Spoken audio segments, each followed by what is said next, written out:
القدس تنادينا القدس تنادينا القدس تنادينا قدس تنادي قدس تنادي قدس تنادينا.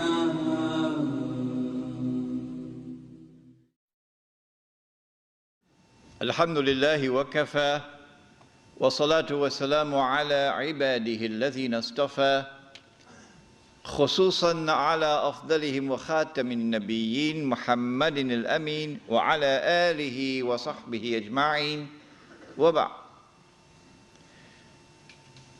فأعوذ بالله من الشيطان الرجيم. بسم الله الرحمن الرحيم. ونزلنا عليك الكتاب تبيانا لكل شيء وهدى ورحمة وبشرى للمسلمين. صدق الله العظيم.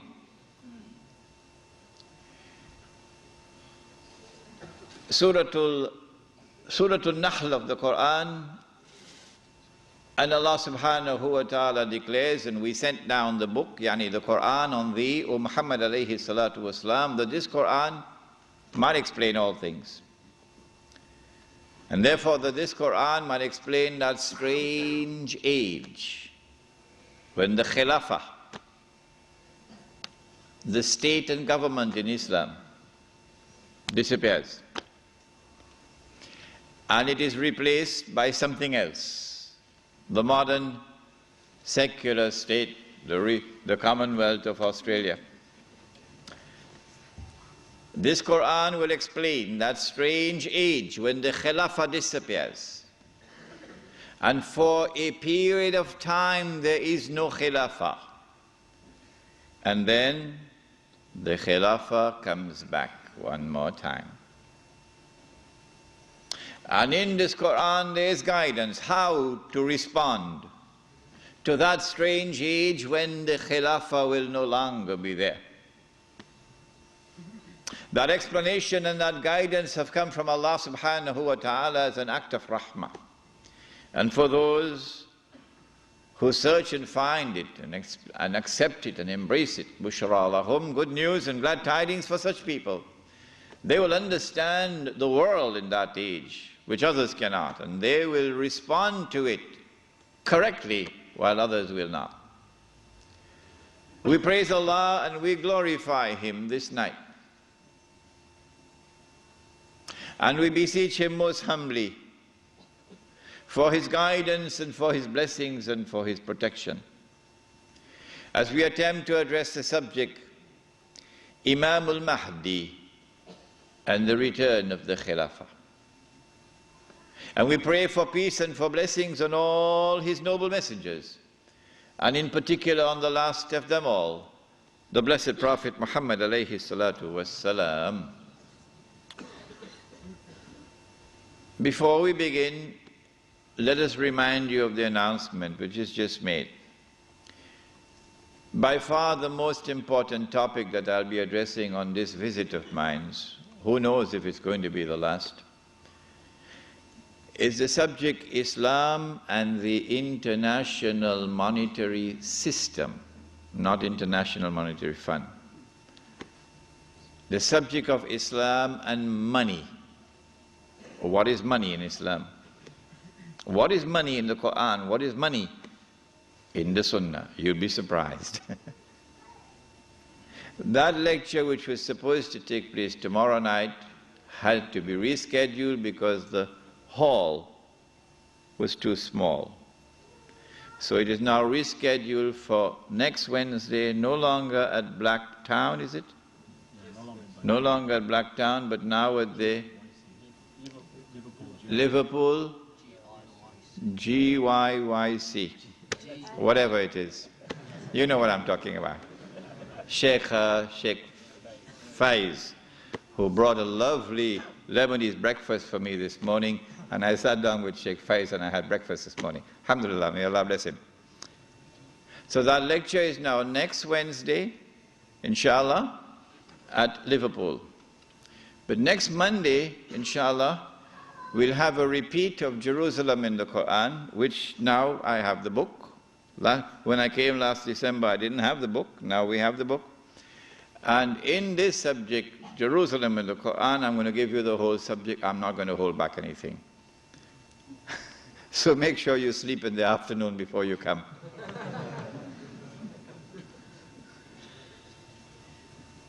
Let us now begin in Allah's blessed name. What is the Khilafah? The Khilafah is state and government in Islam. What is Islam? The definition of Islam is submission to Allah. What is submission to Allah? Submission to Allah is submission to Allah as Al-Malik. In some translations in English you find Malik as king. No. We don't want that translation tonight. We're dealing with political terminology here tonight. And so Al-Malik is the sovereign. Now that's a word you'll understand. Sovereign. Lahul Mulk, sovereignty belongs to him. And so to submit to Allah in Islam is to submit to Allah as sovereign who possesses sovereignty. To submit to anyone else as sovereign, to declare that anyone else possesses sovereignty is to say goodbye to Allah. Did you hear that? To submit to Allah is to submit to Allah as Al-Akbar. And He reminds you that He is Al-Akbar. Because every time you perform salat, you cannot move in salat without Allahu Akbar. Al-Akbar is the one who has supreme authority. And so the Khilafah is a state and government which submits to Allah's authority as supreme. For a Muslim to submit to anyone else and recognize his authority as supreme is to say goodbye to Allahu Akbar. Islam is to submit to Allah as Al-Hakam. The 99 names, this is one of them. Al-Hakam is the lawgiver, who not only gives the law, but his law is the supreme law. And when he makes something haram, it must be enforced as haram. And when he makes something halal, it must be enforced as halal. And so anyone who submits to any law other than Allah's law as the supreme law has said goodbye to Allah subhanahu wa ta'ala as Al-Hakam. This is called, in the political terminology of Islam, this is called shirk. When Fir'aun declared, and of course everyone knows what Fir'aun said, Ana Rabbukumul A'la, I am the one who is sovereign. I possess sovereignty. That was shirk. When he declared, Ana Rabbukumul A'la, I am the one who possesses supreme authority, that was shirk. When he declared, Ana Rabbukumul A'la, my law is the supreme law in the land of Egypt, that was shirk. And Allah punished him with terrible punishment for his shirk.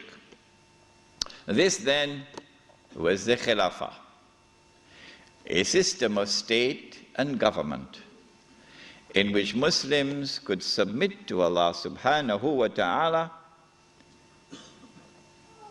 as Al-Malik, as Al-Akbar, as Al-Hakam. The Khilafah was destroyed. Who destroyed it? Why did they destroy it? How did they destroy it? When did they destroy it? What did they replace it with? With what was it replaced? And what is its destiny? These are awesomely important questions which very few can answer today. There is a book outside which was not written as an attack on a religious movement, the Wahhabi movement, no. It is entitled The Caliphate, the Hijaz, and the Saudi Wahhabi nation state. It's outside.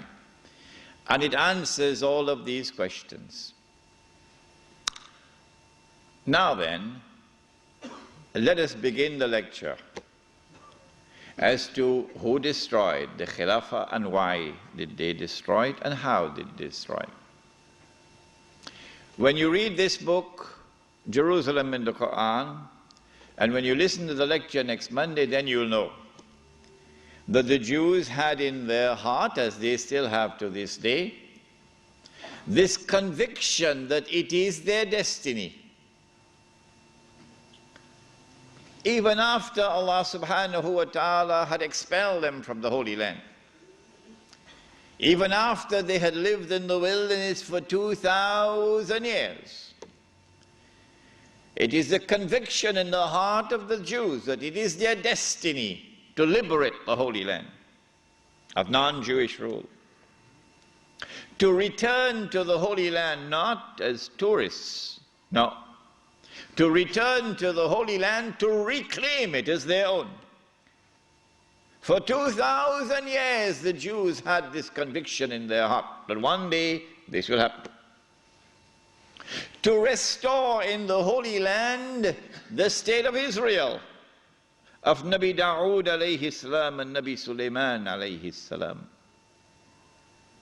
And that the golden age will come back one more time. The golden age when that state of Israel, of Nabi Dawood alayhi salam and Nabi Sulaiman alayhi salam was the ruling state in the world. That age will come back one more time. And so the state of Israel, when it is restored, will eventually become the ruling state in the world. This was the conviction of the Jews. You and I, from the Quran and from the Sunnah, from the Ahadith of the Prophet ﷺ, we would know about the magnificent deception of Al-Masih al-Dajjal, who liberates the Holy Land in 1919, liberates the Holy Land of non-Jewish rule, who brings the Jews back to the Holy Land, not as tourists, but to reclaim it as their own, between 1919 and 1948, who restores a state of Israel in the Holy Land in 1948, and convinces the one-eyed Jews that this is the Israel of Nabi Dawood alayhi salam and Nabi Sulaiman alayhi salam, but of course it is not, it is an impostor. But they accept it and they embrace it. And that this Israel is about to become the ruling state in the world, replacing the United States of America. Those who differ with me, who say, well, we never read this in our books, where did he get this from? This must be false. My answer to them is just wait and see. Just wait and see. If this is to be accomplished, and the golden age of the Jews is to return one more time, and they are to rule the world, how will they do it? They will need globalization to bring all of mankind together as one global society. And they need to demolish the Ottoman Islamic Empire, which stands in their way. And they will have to demolish the institution of the Khilafah, which is the head of Islam. If you can cut off the head, then you can paralyze the body. And so the attack is now launched to cut off the head, the Khilafah. It begins as a philosophical attack, which we spoke of the first lecture here tonight. No, the one on alcohol.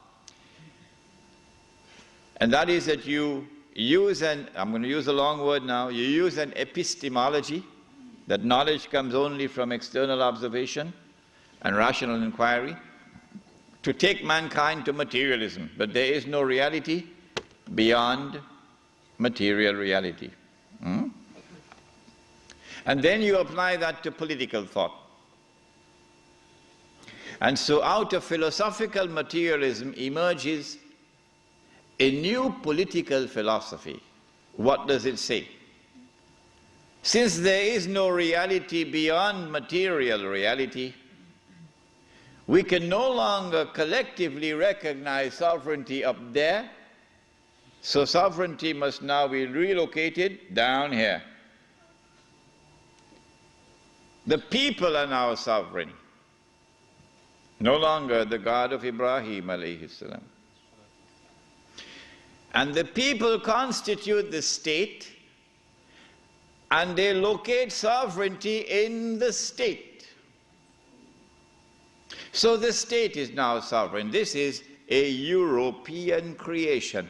It didn't come out of the world of Islam. Oh no. Not only is the state sovereign, but the authority of the state is supreme. And it is the state which now makes law. And the law of the state is the highest law, the supreme law. But more than that, the God of Abraham alayhi salam could make something haram.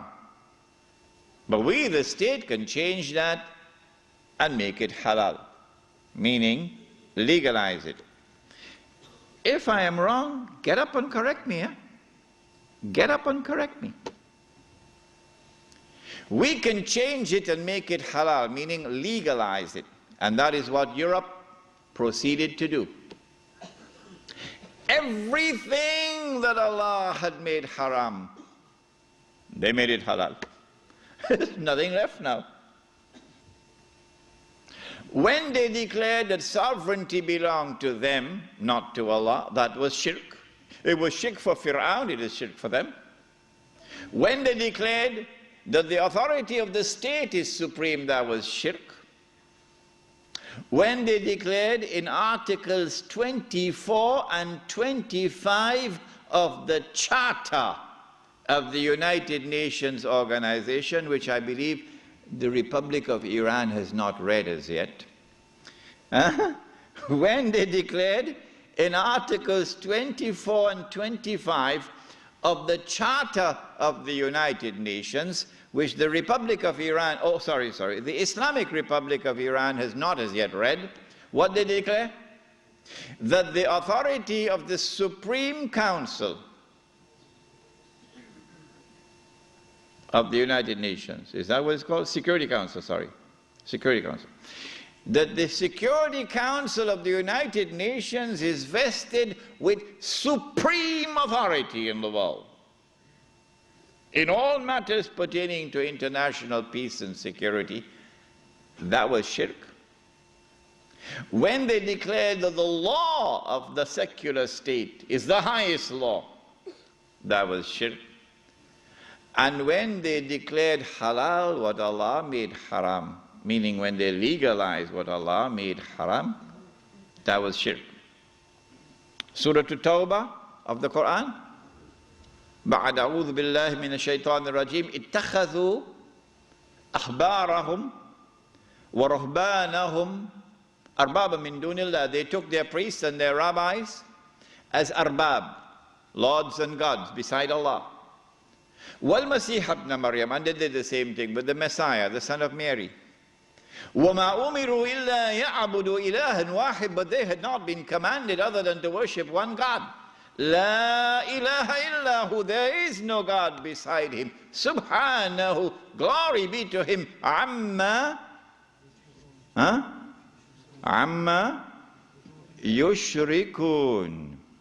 Far removed is he from this act of shirk, taking your priests and your rabbis as gods and lords beside Allah. Shirk, says Allah. A man came to the Prophet ﷺ and said, O Messenger of Allah, but the Christians do not worship their priests, and the Jews do not worship their rabbis. How could Allah say so?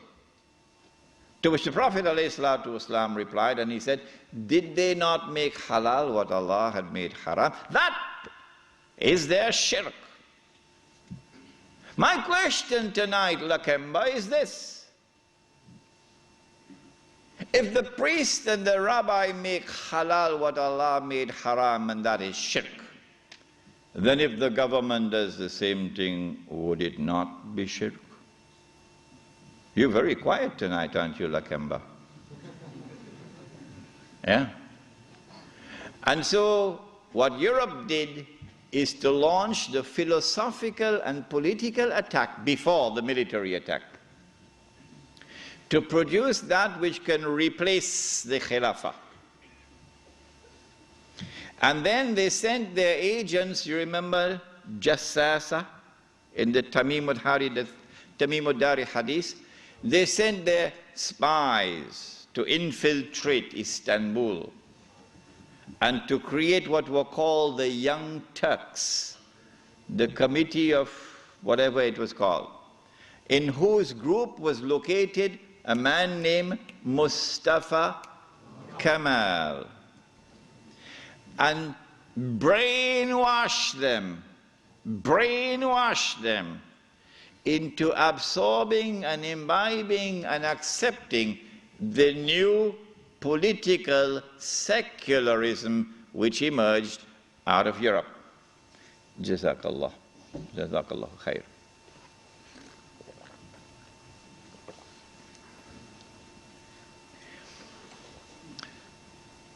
Then came the actual military attack.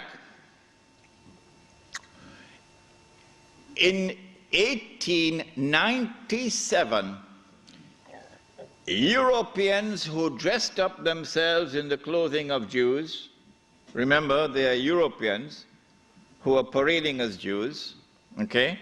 They're called European Jews, but they're essentially Europeans. Judaism is only a camouflage. These people established the Zionist movement.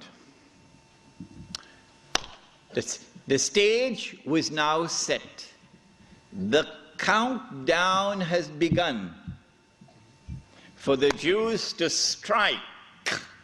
After waiting for almost 2,000 years, they are now ready to strike to achieve their long-held objective of bringing back the Golden Age. Centuries before this, they had struck at Europe.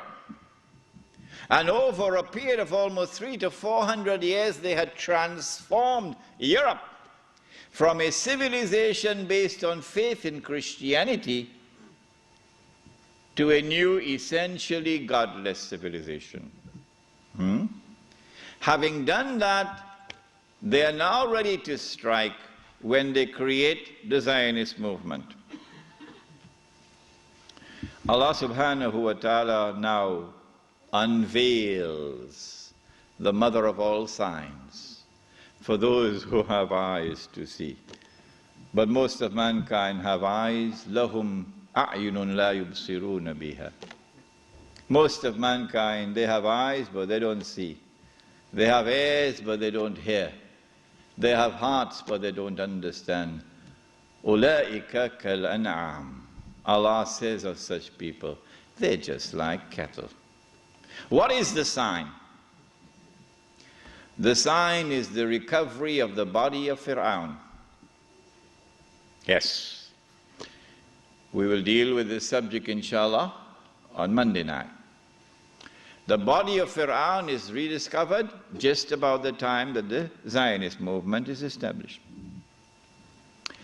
At about the same time also, strange thing happens to the European Jew. He's not just making money through lending money on interest. No. The European Jew gets a windfall. A massive amount of wealth now comes his way. How? The hadith was that the earth would yield up its treasures to Dajjal. A child was playing, a black child, was playing in a village in South Africa. And this child, in the middle of the 19th century, found a big stone, glittering stone. Child took it home, showed it to the parents. Parents took it to the chief of the tribe. Chief of the tribe took it to the white commissioner. White commissioner sent it to Cape Town or Johannesburg, one of these places, to have it examined, and promptly came the reply that this was a huge diamond. You think that happened by accident? You're living in Disneyland. No, the stage was now set when that diamond was discovered. Because now we know where the diamonds are located. By this time, Britain, the scientific and technological revolution has given to Britain in particular, and Europe in general, the technology to be able to locate underneath the earth, in the interior of the earth, the diamond veins. And the technology we wish to mine for it down in the depths of the earth, technology which never existed before. And so now the southern African region becomes a cluster of diamond and gold mines. One mine in particular becomes the most famous one of all. 3 months ago, I stood myself at that mine. It was the biggest man-made hole in the world, in a town called Kimberley. You've heard about Kimberley diamonds. Yeah. When the diamonds were discovered at Kimberley and in the surrounding areas, it was the biggest discovery of diamonds in history. And I would suggest to you who are young and who have a thirst for knowledge, go study this part of history, because tonight we have limited time. What the Jews did, using an Englishman who was not a Jew, Cecil John Rhodes, using him as a front man. They always use a front man. But they stood behind him. And they were able to manipulate the situation and gain control of the diamonds. The De Beers Consolidated Diamond Company emerged and taking control of the diamonds. And the Rothschild family in Europe finances now the mining operations. And the bulk of the wealth which now emerges out of South Africa land up in the hands of the Jews. In 1914, the Kimberley mine was closed down because it had yielded all that it could yield. The rest that now remained was just chicken feed. So they closed it down in 1914.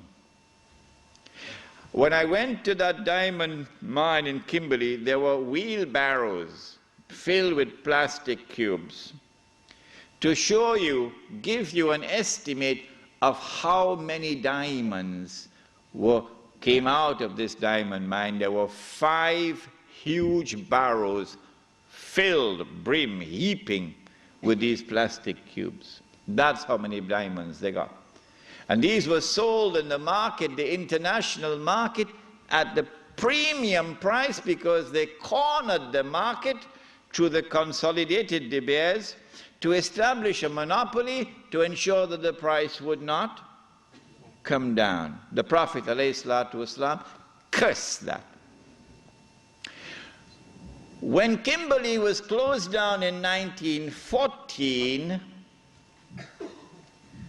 the European Jew now had amassed the maximum wealth he could amass at that period of time. This is just about 17 years after the Zionist movement was established. Within these 17 years, Dajjal had struck and had delivered to the European Jew this massive windfall of wealth. And so now they were ready in 1914 to move to the next stage. The philosophical and political systems were already in place, and now the military attack. To destroy the Khilafah, you'll have to destroy the Ottoman Empire. And you cannot destroy the Ottoman Empire with 5,000 Jews in an army. You need a world war to destroy the Ottoman Empire. That's a tall order. So what you do is you plan a conspiracy. And you stay behind so that your fingerprints are not on the crime. In other words, you plan a September the 11th. The attack took place in the summer of 1914 when the Grand Duke Franz Ferdinand was assassinated in Sarajevo. In the summer of 1914, there were 6 major powers in Europe. And there was one dark horse across the Atlantic. No one knew how fast it could run because it had never run in a race so far. One dark horse across the Atlantic. And 6 major powers in Europe. They were number 1, Russia, France, Britain, Germany, Austria, Hungary. That's 5. What's number 6? Turkey. Ottoman Islamic Empire. Ain't no Turkey as yet. Ottoman Islamic Empire. These are the 6 major powers. How can you bring about a world war which will result in the dismantling of the Ottoman Islamic Empire? You've got to do some good planning to do this one. When they attacked and assassinated the Grand Duke Franz Ferdinand, they left footprints which led to Russia.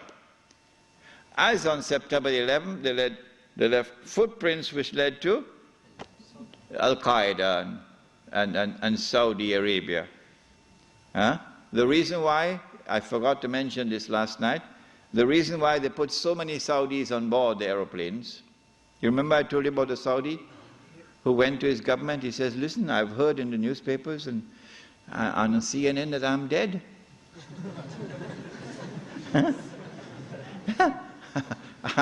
It seems to me as though I'm alive. What they'd done was to hijack his identity and put it on board the plane. I forgot to mention to you last night why they had put so many Saudis. The reason for this is to attack the client relationship, the friendly relations between the United States and the government of Saudi Arabia. If you can replace this with a new relationship of mistrust and hatred and enmity, it'll now facilitate the Jews when they launch their big war to take control of the Saudi oil, which is about to happen. This is why they put so many Saudis on board the aeroplanes. Good. They left footprints which led to Russia. And so Austria-Hungary had no option but to declare war on Russia. But Britain and France already had a treaty, a defense treaty with Russia. The Secretary of State, the Foreign Minister in Britain, was a Jew. And so Britain and France now had to declare war in favor of Russia against Austria-Hungary. But Germany has the same racial ties with Austria-Hungary, so Germany is now forced to enter the war on the side of Austria-Hungary. So they have succeeded. Whoever planned that assassination has succeeded in bringing all these powers now in Europe into a state of war. All that is left now is what they call the sick man of Europe. Who is that? Ottoman Islamic Empire. The Khalifa in Istanbul does not want to enter the war. He knows how weak the Ottoman army is in terms of military technology. But through internal intrigue within Istanbul, the Ottoman Empire is forced into the war, and a Russian ship in the Bosphorus is used as a pretext. Once the war started, that massive wealth which the Jews had accumulated is now going to be used strategically for the purpose of influencing the direction of the war to get the prize that the Jews want. What is that prize? To destroy the Ottoman Islamic Empire, dismantle it, and to cut off the head of Islam, namely destroy the Caliphate. That's the prize they're after. The next prize is to liberate the Holy Land and to get the Holy Land for themselves. This is the prize they're after. Between 1914 and 1916, German submarines now make a surprise appearance into warfare. As when Israel launches her big war, we're going to see weapons that the world has never seen before being introduced into warfare. When the German submarine entered into the war, it tipped the scales on the side of Germany, and by 1916 Britain was on the verge of defeat. German submarines had surrounded and marooned the island of Britain. The French government had fallen, and Germany had occupied France, and Britain was on her knees. This is the moment that the Jews were waiting for. Now the Czech is going to talk. It's called financial diplomacy. The Jews, this is the German Jews, went to the British government and said, let's make a deal. Let's make a deal. We will intervene in the war with massive financial assistance to you. Massive. And we will bring that dark horse into the race. But that dark horse didn't want to come into the race. American public opinion was overwhelmingly against involvement in the war. And the most famous American of all was not the president. He was a man who had established the assembly line for producing motor cars. And what was supposed to have been a luxury item for only the rich, or you could see how the rich people were grinding their teeth in anger when this man caused the motor car to become accessible to ordinary Americans. For $700 you can get a motor car. $1,000 you can get a Model T. What is his name? Henry Ford. And this man did something else to his workers. He didn't bother about what was the market wage. No. He said, I am concerned with paying a just wage. And that market wage is not a just wage. And so he paid his workers a higher wage than the market wage. And so he won the hearts of the American people. He became an American icon. His name was Henry Ford. And he was totally opposed to American involvement in the war. But when the Jews went to the British government and said, let's make a deal, the British government said, deal. And so Jewish money, the diamonds of Kimberley began to roll. And Jewish money now enters into the war in a massive way. And Jewish influence over the media in the United States is now made to work, and American public opinion is being brainwashed and slowly transformed, until suddenly, to the consternation of Henry Ford and so many Americans, Franklin Roosevelt declares war, and the United States enters into the war. Britain, with this newfound wealth, and with the assistance of the United States, now has a new lease of life, and the war now takes on a direction that the Jews wanted from the first place. It is in 1916 that Jassasa went to work with British spies in Arabia. Lawrence of Arabia, of course, is the most well-known of them. These British spies were sent into Arabia, posing as Muslims. And they went to two actors in Arabia, two. One was Sharif al-Hussein, who was appointed by the Khalifa in Istanbul as the Sharif of the Hijaz, Mecca and Medina, in control. Mecca was under the control of an Arab battalion, but Medina was under the control of a Turkish battalion. And I wish I could understand why the Khalifa insisted on the Turkish battalion under the leadership of Fakhri Pasha to defend Medina. I don't know why. So when the British spies went to Hosein, they offered him the moon. They offered him the moon. We will liberate the land of the hated Ottoman Turks, and we will give you independence and freedom, and you will now become the king of the Arabs. Remember, Britain is not talking about Khilafah. No, we'll make you the king of the Arabs. And we also prepared to offer you a little, you know what, just £7 million. Huh? £7 million at that time is what Bill Gates has now. Sharif Hussein, the great-great-grandfather of Abdullah in Jordan now, then betrayed the Prophet Muhammad ﷺ, betrayed 1400 years of history of this ummah, violated the plain and clear command of Allah subhanahu wa ta'ala in the Quran in Suratul Ma'idah, in which He commanded us, Ya ayyuhalladhina amanu la tattakhizul yahuda wan nasara awliya.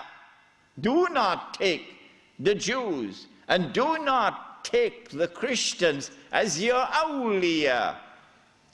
Do not establish an alliance with them in which you become dependent upon them and subservient to them. Do not do that, says Allah.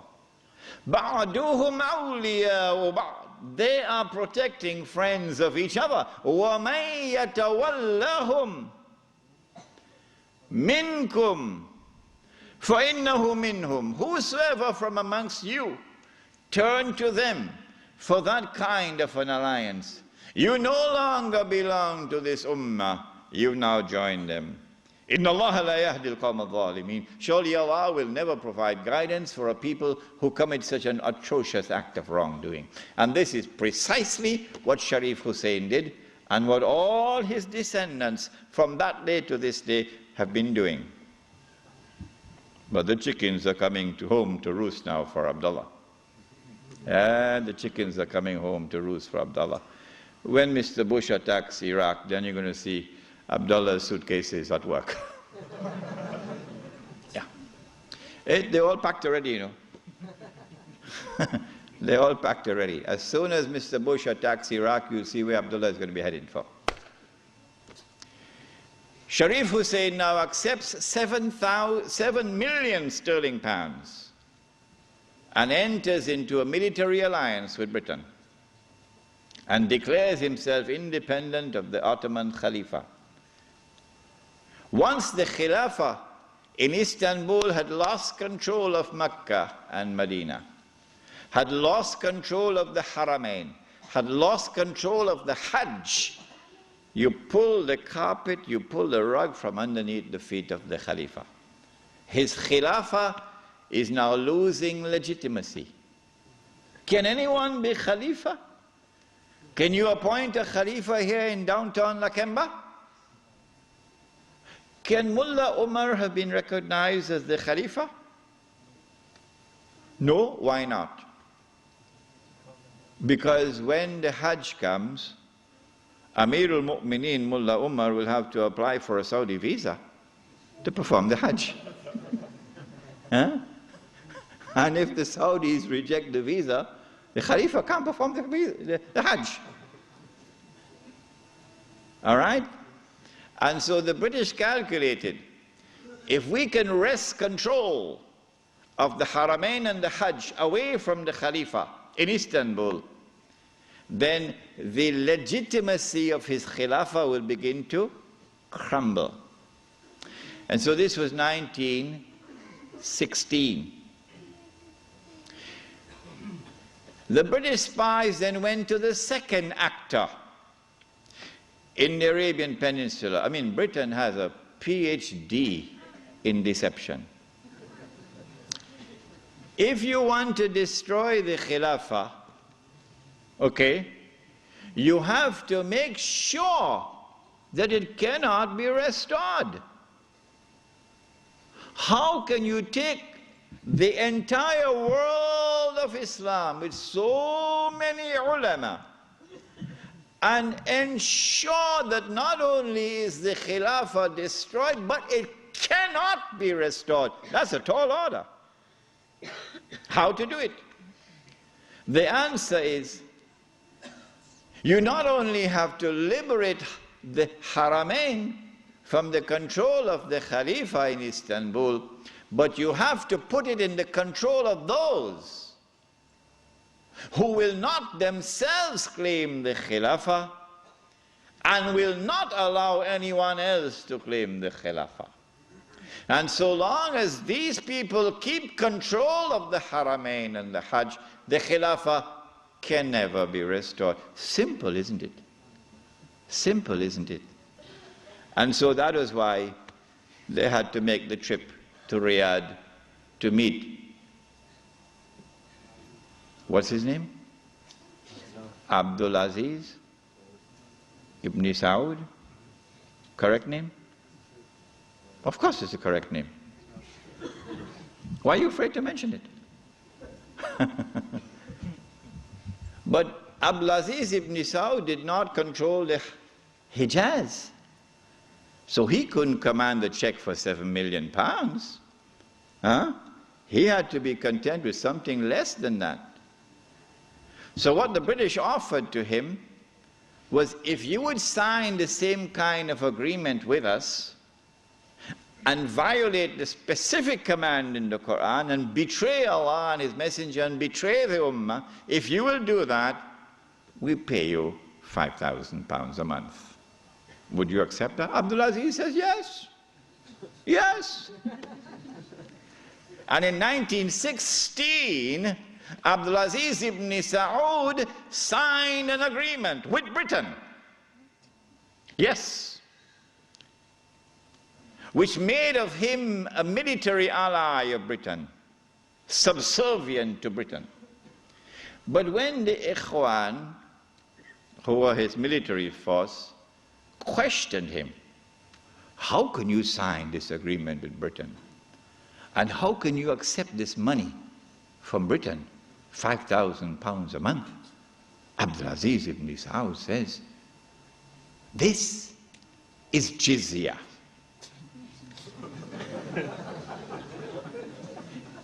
Jizya is what they pay to me because I control them. It was dust in their eyes and they swallowed it. And so Abdul Aziz ibn Saud got away with it. Massive betrayal And a very dangerous plan is now in place. As soon as the Khilafah is destroyed, that Abdulaziz ibn Saud will be given what is known as the green light, something that Saddam Hussein knows about, the green light. And then he will attack and take control of the Haramain. And when once he does that, he won't make the mistake of ever claiming the Khilafah for himself. And he will never allow anyone else to claim the Khilafah, because no one else can take the control of the Hijaz and the Haramain from them, because they are supported by Britain. And so goodbye to the Khilafah. It's gone. It can never be restored. Never, never, never be restored. So long as Britain and the United States of America underwrite the security of the Saudi state, you can never, never, never restore the Khilafah. By 1919, the Ottoman Empire was in shambles, falling apart. And a British army under General Allenby, with many Arabs and Punjabi Muslims fighting faithfully under his control, attacked the Turkish garrison which was defending Jerusalem, defeated it, and liberated the Holy Land. This was a joyous day for the Jews, because now the countdown is really moving forward, and the golden age is coming back. In the same 1919, when the Ottoman Empire is collapsing, and it is losing all its non-Turkish possessions, all the Arab parts of the Ottoman Empire are falling away, the Greek army now invades the Turkish mainland, Anatolia. And the Turkish people now have a tremendous fright in their hearts, because the Greeks hate them with a PhD in hatred. So Britain now has to create a Turkish general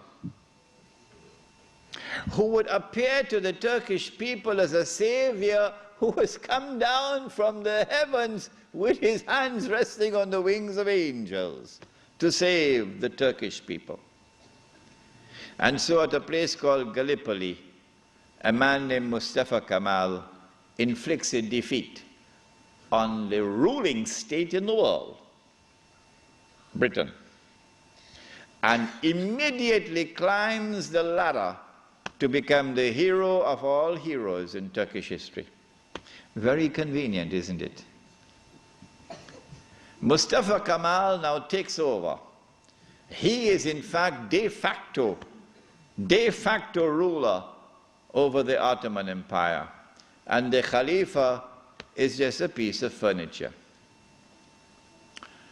In 1920, I think, or 21, there was a big treaty, negotiations in Versailles, and from this emerged now the Turkish Republic, which replaces the Ottoman Islamic State.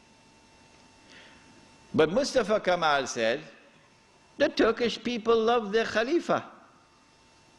So if Europe could have a pope, why can't we have a pope too? This was simplistic thinking on the part of Mustafa Kemal. If the Europeans could have a pope, well, so too can we. So the new Turkish government of Mustafa Kemal decided to take the Khilafah and remove from it all political authority and make the Khalifa the equivalent of the Pope. This was 1922. And things were going fine for him. Turkish people were happy. Khilafah is still there. And the leadership of the revolution in Turkey were very happy because we have a secular state now, modeled after the European state. But in 1924, on the 3rd of March, suddenly Britain demanded, of course, this is secret, they wouldn't reveal it, Britain demanded of Mustafa Kemal that he must abolish the Khilafah. The demand came from Britain. And on the 3rd of March 1924, the Turkish Republic abolished the Khilafah. The question we have to ask is, why did they do it when there was no need to do it? Nothing. It represented no threat whatsoever to the secular Turkish Republic.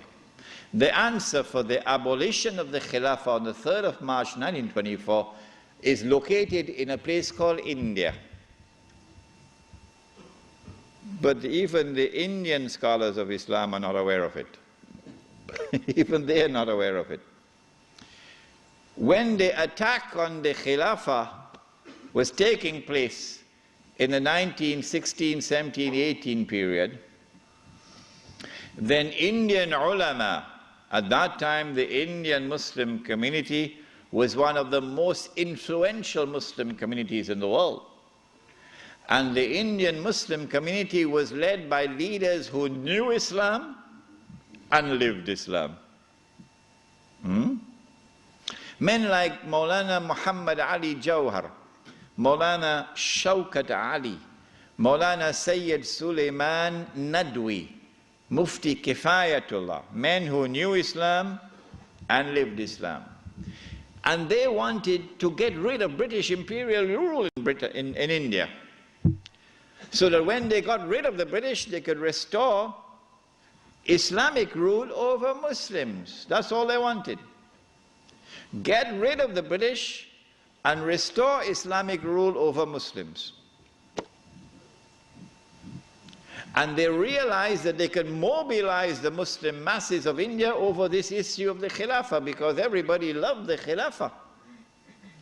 And so they established a movement which they call the Khilafat movement, Harakatul Khilafah, the Khilafat movement.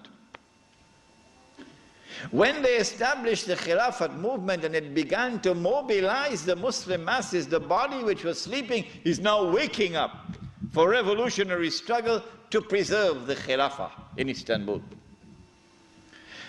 The leader of the Hindus realized, but wait a minute, the Muslims want the same thing that we want. We also want, the Hindus, we want to get rid of the British, and we want to restore Hindu rule over the Hindus. So there's a conversion of interest here. So Gandhi, who later became known as Mahatma Gandhi, Gandhi approached the leadership of the Khilafat movement and he said to them, listen, the same thing you want, the same thing I want. So why don't we join forces? Will you allow me to join the Khilafat movement? And guess what the leadership of the Indian Muslims did? It was a revolutionary theory on their part, and we praise them tonight.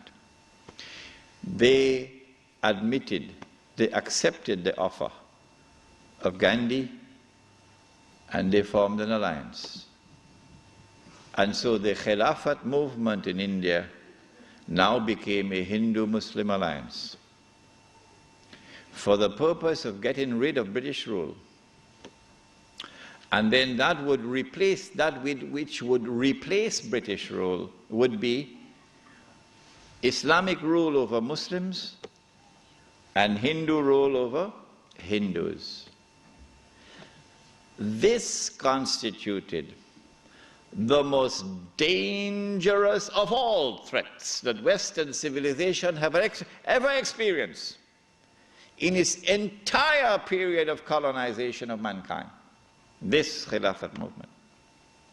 Because the Western objective was to demolish every existing state structure in the world and replace it with the secular state, so that eventually the secular state could be brought under the umbrella of a League of Nations and eventually a United Nations, and this would be political globalization at work.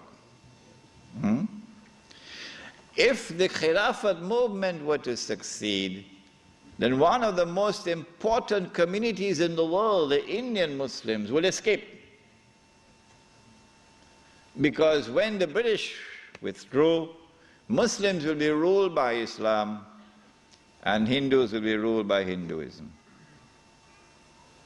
Between 1920 and 1924, the Khilafat movement was building up steam at an alarming rate.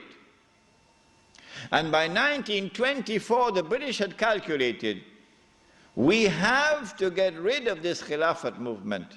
And the only way we can think of now is to abolish the Khilafat. And so they put the pressure on Mustafa Kemal. As soon as the Khilafat was abolished, the Khilafat movement in India began to lose steam. In the same year that it was abolished in 1924, in that same year, the secularly minded British, in Indian language they call it chamcha, the stooges of the British in India, the brown-skinned Englishmen parading as Muslims, of whom the prince of them all was the grandfather of the present Aga Khan, Karim Aga Khan's grandfather. They now restore an organization called the All India Muslim League. The All India Muslim League is led by men who don't know Islam and don't live Islam.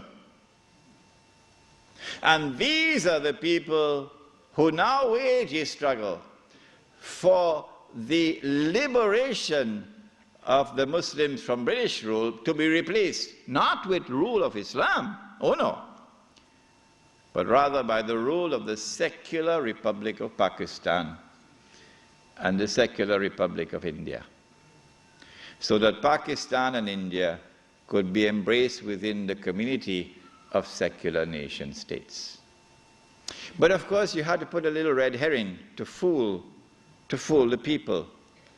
So you have to make it appear as though Pakistan is going to emerge as an Islamic state, but that's just dust in their eyes, to fool those who see with only one eye.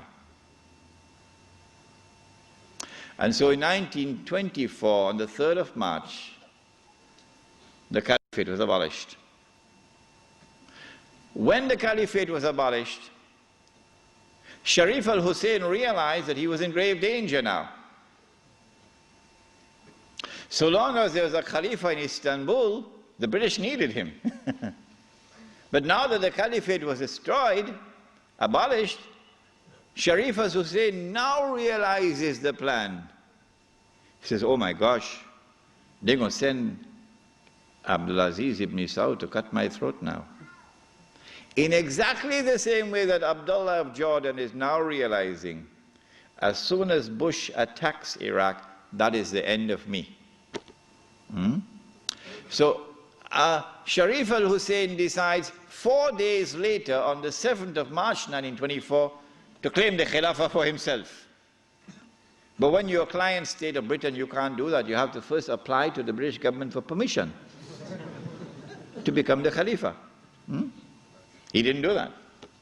As soon as Sharif al-Hosein claimed the Khilafat for himself on the 7th of March 1924, you're going to get all of this information in that book which is outside, the Caliphate, the Hijaz, and the Saudi Wahhabi nation state. As soon as he did that, Britain gave the green light to Abdulaziz. Attack. Within 6 months, the Saudi army of Abdulaziz ibn Saud conquered Mecca. And Abdulaziz and Sharif Hussein packed his suitcase and off he went. British took him away. This one the Americans will take out of Jordan. And so Abdulaziz ibn Saud is now in control of Mecca and eventually Medina. It's a Saudi Wahhabi alliance. Does he claim the Khilafah for himself now? No. What he does is, as soon as he enters Mecca, in 1924, October, Abdulaziz ibn Saud makes a proclamation, and they're going to hate me for revealing this to you, because nobody remembers it now. The proclamation which he makes is that this land belongs to the entire Ummah. Huh? This land belongs to the entire Ummah.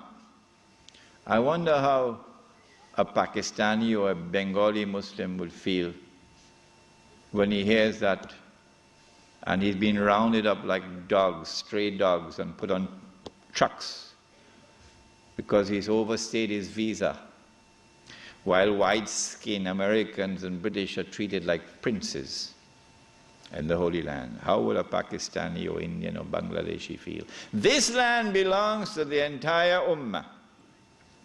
And it is for the Ummah, not for Abdulaziz ibn Saud, for the Ummah to establish the government which will rule over this land. That is his proclamation in 1924. But in cricket it's called playing for time.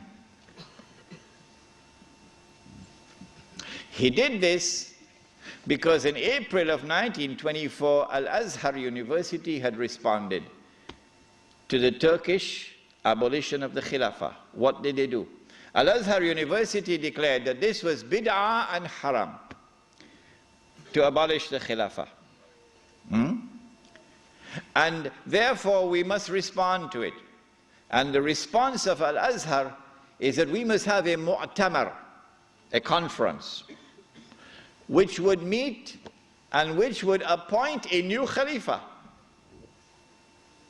As soon as Al-Azhar issued this proclamation, you could see how Britain was trembling.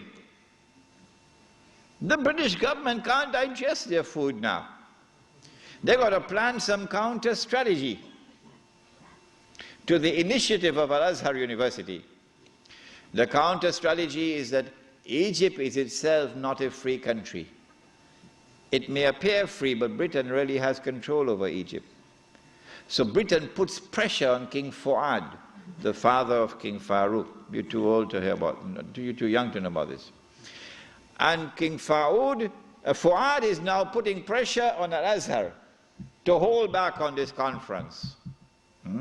So for 2 years the conference can't take place. 2 years because of British pressure. The conference finally takes place in June, July of 1926. But Britain uses another counter strategy. She gets Abdulaziz ibn Saud in Mecca to also convene a conference of the world of Islam in Mecca at the time of the Hajj, which is May of 1926. And then Britain and Russia and France and China and all the major powers in Europe all get to work. Massive intervention in the affairs of the world of Islam to ensure that the Cairo conference does not succeed in winning a representative gathering, and that the Mecca conference gets all the Muslims attending it. And they succeeded. The Cairo conference, organized by Al-Azhar University, becomes an essentially Arab conference because non-Arabs are hardly present. The conference met. The conference decided that the Khilafah was an essential part of the deen, that it was bid'ah and haram to abolish it, that the Khilafah must be restored, but we don't know how to do it. So let's go back home and come back after 1 year. That was the decision. We don't know how to do it. But in Mecca, you had the most successful representation of the entire world of Islam, because Britain really went to work on it. This conference is now convened, but strangely for the Wahhabi movement. Strangely for the Wahhabi movement, which is a religious movement, which declares that it is bringing back the original Islam and removing all the extraneous things which had been added and cutting out all the shirk. So this is the real Islam. Well, then how come you don't even have the subject of the Khilafah in your agenda for your conference? We asked the Wahhabi movement, give us an answer. There is no answer. The answer is that the Wahhabi-Saudi alliance is now perpetrating a gigantic, a massive betrayal of Islam in abandoning the Khilafah. And so the conference takes place. But the subject of the Khilafah is not even on the agenda of the conference. Instead, Abdulaziz ibn Saud approaches the conference twice, himself in person. And he asks the conference to recognize him as Al-Malik. That his rule should be recognized over the Hijaz. When the conference had heard His Majesty the King on both occasions, and the conference is now sitting down to discuss the matter, shall we recognize Saudi Wahhabi rule over the Hijaz? The leader of the Indian Muslim delegation jumped up to speak first. He spoke first. His name was Maulana Muhammad Ali Jawhar. He got up and he told the king, "Get lost. We'll never do that." As soon as the leadership of the Indian Muslim delegation had established its position of rejecting the claim of the Saudi Wahhabi leadership for sovereignty and control over the Hijaz, the rest of the delegates couldn't say, That was the power of a man who knew Islam and lived Islam. And so the conference ended without giving to the Saudi Wahhabi rule over the Hijaz recognition. They decided that they'll meet every year, but that was the last time they ever met. This then was the response of the world of Islam to the abolition of the Khilafah. In 1930, I think, or 31, Hajj Amin al-Hosein in Jerusalem felt that the ominous advance of the Jews in the Holy Land required a response from the world of Islam. So he sought to reconvene the conference in Jerusalem. But it was a new conference. It gave it a new name in 1930 or 31. They call it the Al-Aqsa Conference, or the Mu'tamar al-Am. And this conference also met in 1930-31, but you're meeting to establish Darul Islam in a territory which is under British rule. Nothing could be more foolish than that. How can you restore Darul Islam when you're meeting in a territory which is under British rule? And you have to get permission from the British government to hold your conference. So the conference ended without being able to do anything about it. Since then to this day, there has been no effort, no significant effort on the part of the world of Islam to restore the Khilafah. Why? Simple. Because you cannot restore the Khilafah unless and until you can liberate the Hijaz, Makkah and Medina. You can't do that when the Hijaz, the security of the Hijaz is underwritten by Uncle Sam. What is the replacement of the Khilafah? Around the world, beginning with the secular Republic of Turkey, and then an Iran which resembles a Shia republic, but essentially is a secular republic, and then the secular Republic of Pakistan, which of course has now become the American Republic of Pakistan. And then in 1933, the Republic of Saudi Arabia, but they're parading as a monarchy, but it's actually a secular state, because it has all the trappings of a secular state. A secular state has territorial sovereignty. The state of Saudi Arabia has territorial sovereignty. A secular state has citizenship. Once upon a time when I went to Mecca, I was Muslim. And the only difference between me and my fellow Muslim who was resident in Mecca was that I was Musafir and he was Sakin. Other than that, we're the same. But now, I am a foreigner. If this is not bid'ah, I should change my name. I am now a foreign national, and they are Saudis. And all the oil that Dajjal discovered underneath the soil belongs to them. They own it. So what about Abdulaziz ibn Saud's proclamation that this entire land belongs to the world of Islam? That's forgotten. That's why they hate me for reminding you of these things. The entire world is now embraced, the entire world of Islam is now embraced by the modern secular state. Now let me say to you before I leave Australia, any Muslim, whenever I talk on two subjects, a lot of people now begin to behave strangely towards me.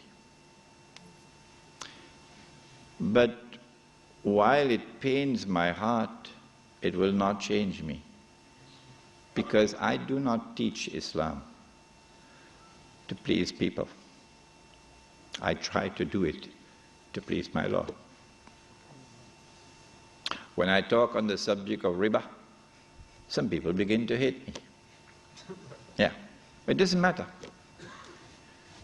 When I talk on this subject also, when a Muslim pledges his allegiance to the modern secular state and to its constitution, which declares that Allah is no longer Al-Malik, no longer Al-Akbar, no longer Al-Hakam. The state is now Al-Malik, Al-Akbar, and Al-Hakam. And the state can make halal what Allah made haram. When a Muslim pledges his allegiance, and you've got to do that to get citizenship. Oh yeah. Can't get a US passport without pledging allegiance. When you do that, you commit shirk.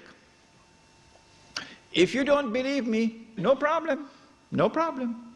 When you reach the grave, then you'll see. When a Muslim goes and votes in the elections to constitute the government which will preside over this shirk, you enter into shirk. But if you don't believe me and you want to go and vote in the elections, I am not stopping you. So don't let there be any bad blood between us. I'm not stopping you. But when you enter in the grave and you find that you've entered into shirk, do not plead ignorance, that's all. Stand up like a man and take it on that day. This is now the universal shirk that the Prophet ﷺ had prophesied. He said the time would come when shirk will be everywhere, be so difficult to recognize it. However, as difficult as it would be to recognize a black ant on a black stone on a dark night. So if you did not recognize it before this lecture, don't be surprised, but now you know. This universal secular state is now used to embrace all of mankind, including the world of Islam, in political globalization. So that eventually you have one government over all of mankind, eventually the Jews will now rule the world using that structure. That's about to happen. We already made significant progress towards that day.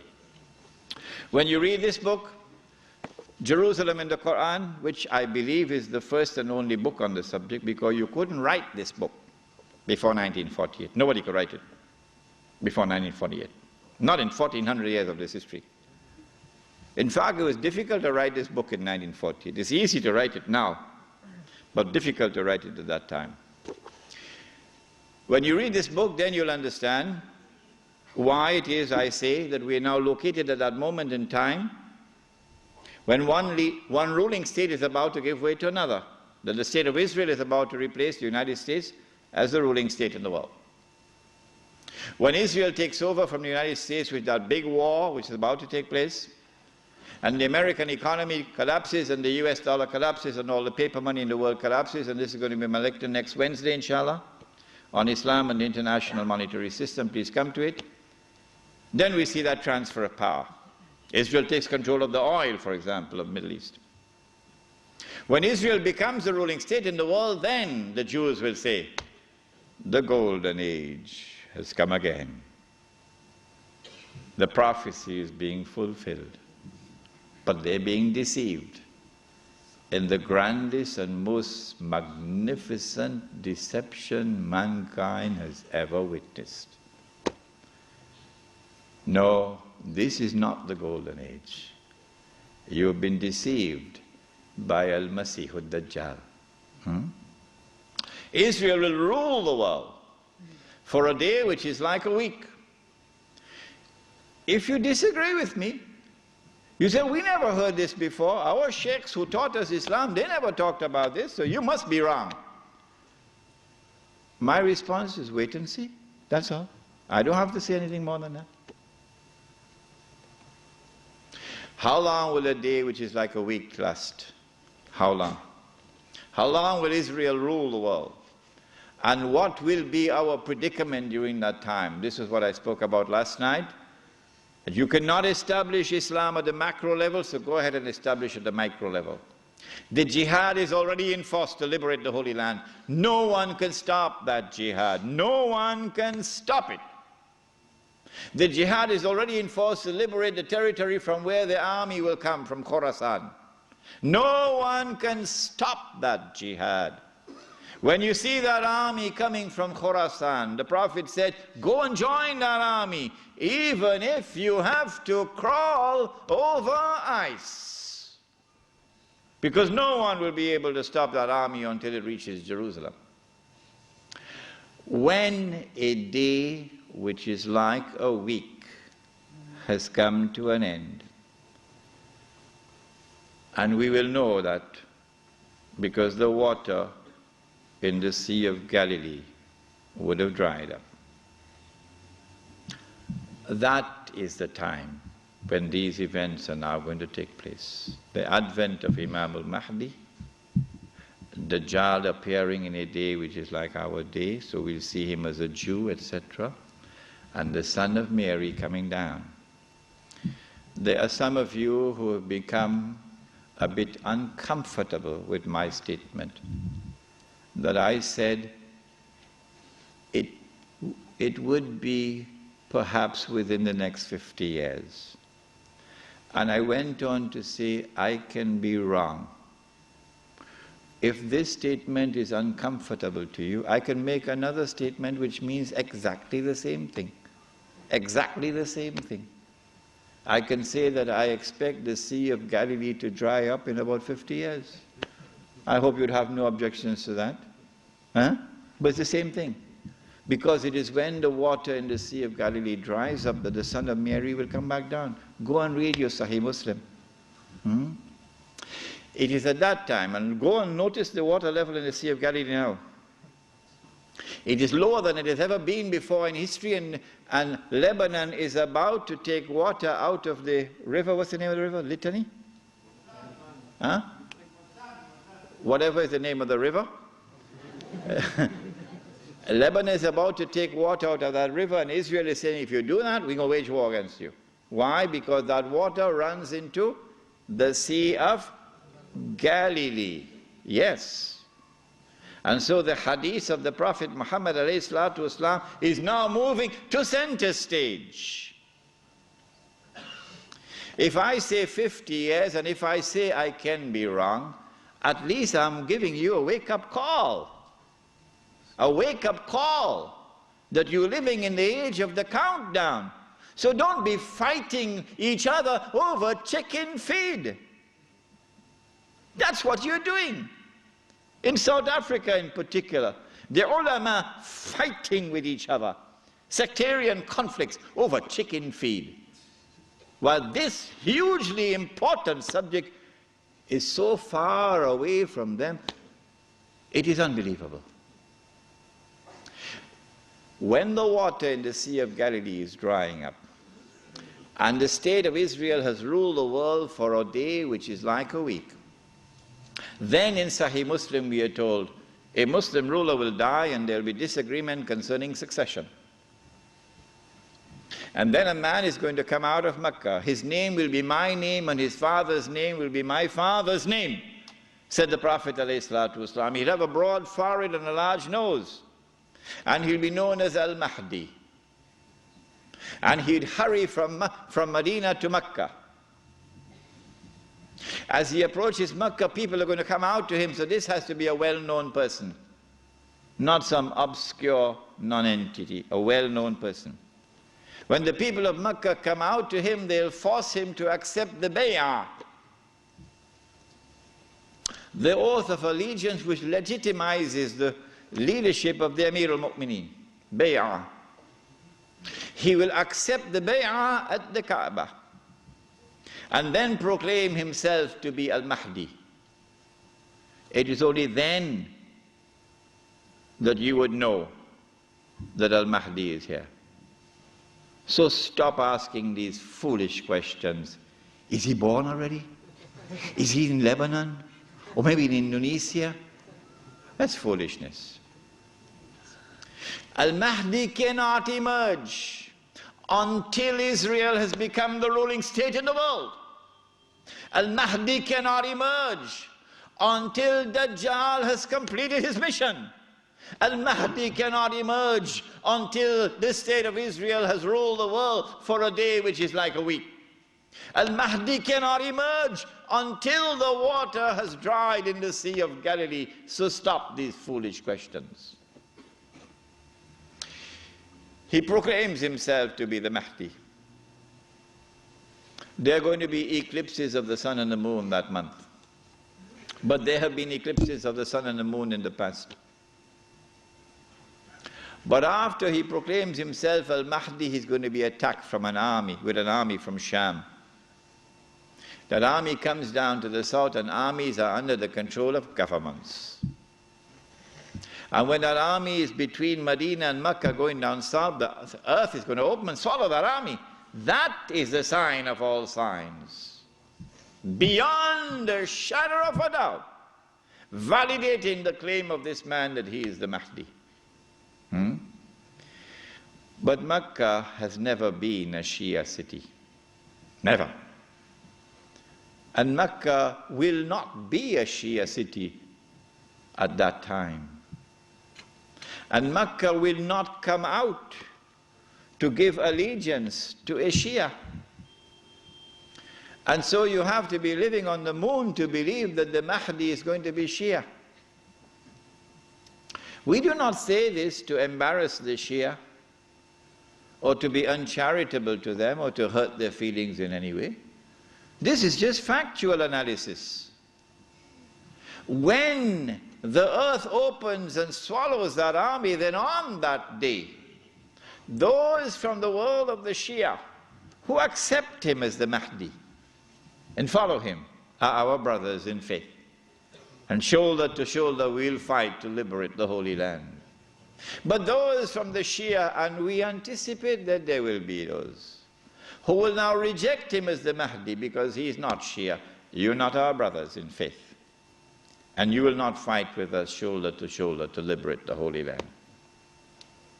When the army is swallowed, then the Mahdi is going to be attacked by another army, and this is now an army of the Quraysh, an army of the Kalb. And remember that armies are under the control of governments. The Mahdi will defeat this army, and when an army is defeated, that is the end of Saudi Arabia. Goodbye to bad rubbish. Goodbye to bad rubbish. Let it be recorded in my book tonight. Let it be recorded in your book tonight. Goodbye to bad rubbish. The most monstrous betrayal of Islam ever committed in history, committed by those who control that state.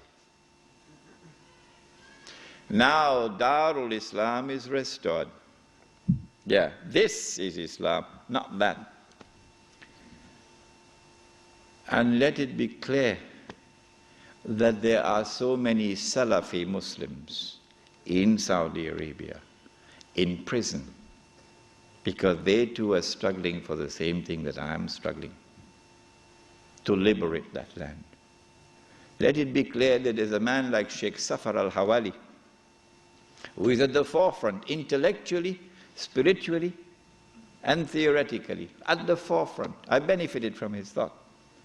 And so do not remain with this sectarian conflict and describe that masjid, Salafi masjid, this one Sunni masjid, this one Indonesian masjid, that one Malay masjid. I thought the masjid was the house of Allah. Has it changed?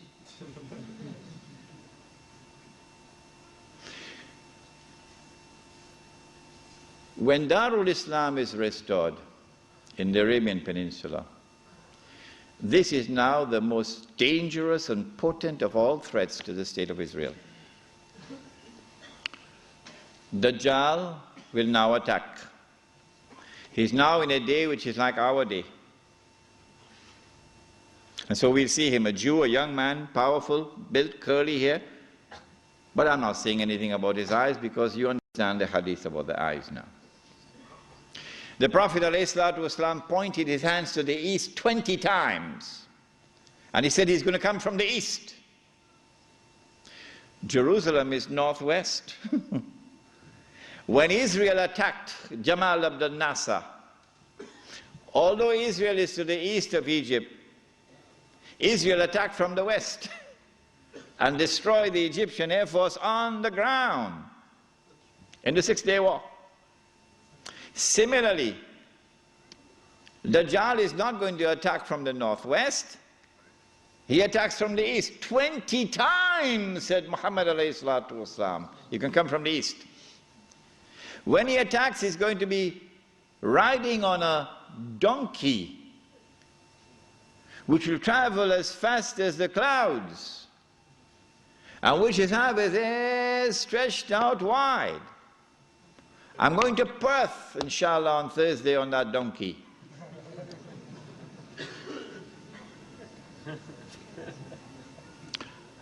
And so we're talking about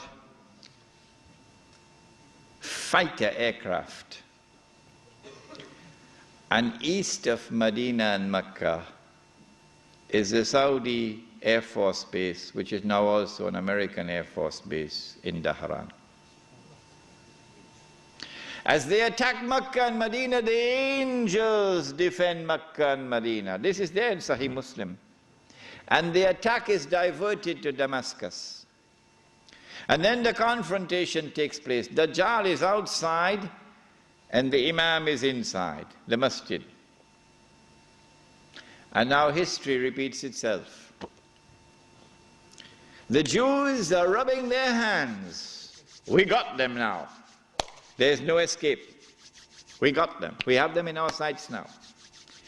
As someone else was rubbing his hands, as his army was approaching them, and in front of them was the sea, and behind them is the army, and they're rubbing their hands. We got them now. Who was he? Fir'aun.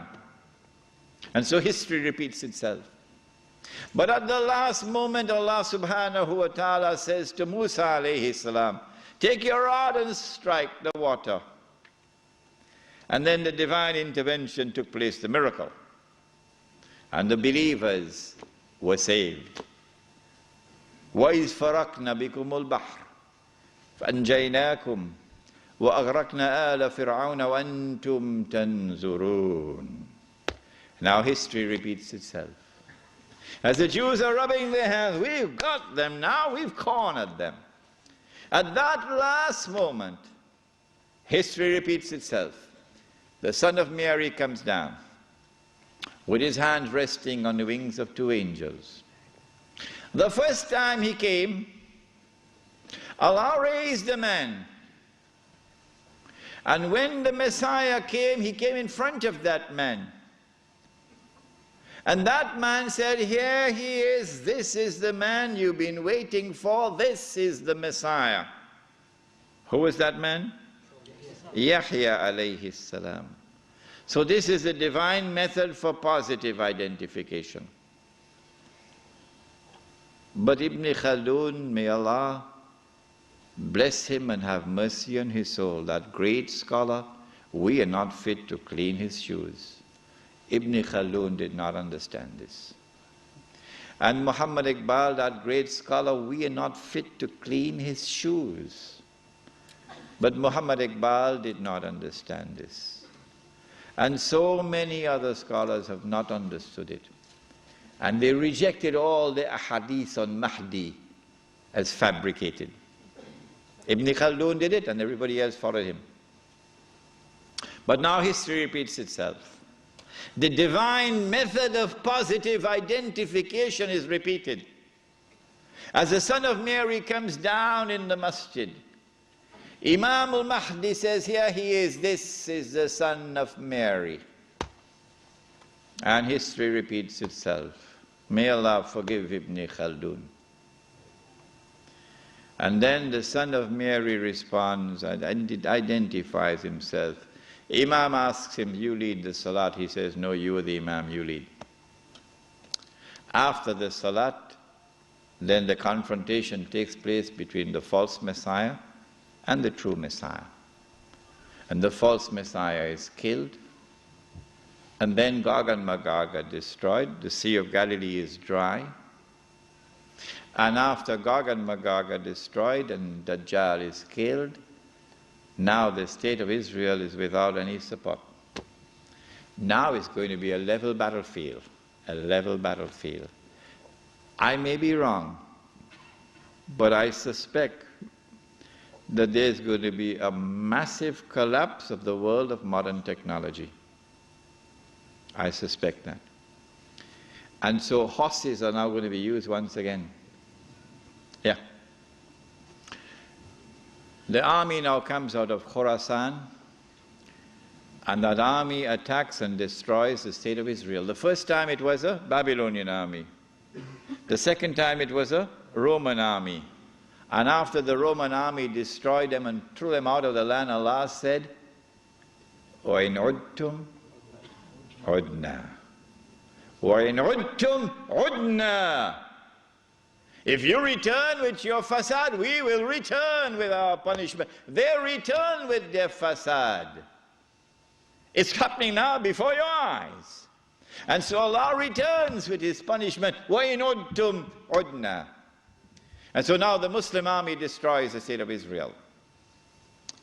It is at this time that the Prophet said, alayhi salatu wasalam, the hadith in Sahih Bukhari, Sahih Muslim, you will know who is the true leader amongst the Muslims today, because you'll not be afraid to quote this hadith.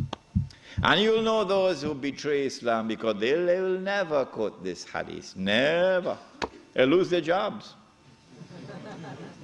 لَتُقَاتِلُنَّ الْيَهُودِ وَلَتَقْتُلُنَّهُمْ حَتَّى يَقُولُ الْحَجَرُ يَا مُسْلِمْ هَذَا يَهُودِيٌّ وَرَائِي فَتَعَالَ فَاقْتُلْ. If you're 17 years of age tonight, this is music in your heart. Yeah. If the beard is gray, well, things are not the same anymore. You will most certainly fight the Jews. And you will most certainly kill them. And at that time the stones will speak. Muslim, there's a Jew hiding behind me. Come and kill him. And so the Holy Land is liberated. This ends the subject of Imam al-Mahdi and the return of the Khilafah. What happens after that, we'll pick up in our subject on Jerusalem in the Quran, which will be on Monday night. What I'd like you to do is, if you have any questions, please write them very quickly. We have paper?